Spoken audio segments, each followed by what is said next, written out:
the year was really quite classical and pretty perfect actually.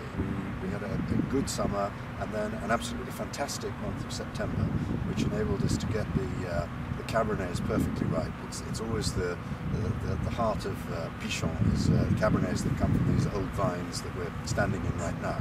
And a great year for Pichon is when you get a good balanced summer and a lovely end of the season as we did this year. It's what you call a good problem to have to explain two such beautiful years coming one after the other with such different personalities. Yeah. That 09 was marked by a wonderful purity of fruit and finesse, and still is. And 2010 has a different profile. It's got a very imposing, powerful structure. Yeah. And if the word hadn't been too much abused in the past, I would say it was a classique.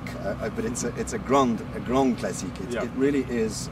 It's not a classic in the way that we sometimes use it to excuse slightly lesser vintages. Exactly. It really is the exactly so. And I think it's a style of year that was particularly well adapted to the Pichon style. And you have with our 2010 a wine that has this extraordinary concentration and power, but yet those tannins, although they're very big, they're wonderfully fine, and it's a wine that I just think has a lovely concentration and balance. We're very excited. Flowering season for Merlot was a little difficult, so the yields are lower in the Merlot parcels, but the end result is Merlots of a quality that I actually don't recall having seen before, and so that our final blend, as is usually the case at Pichon, is just over, I think, 67% Cabernet Sauvignon, and the rest Merlot.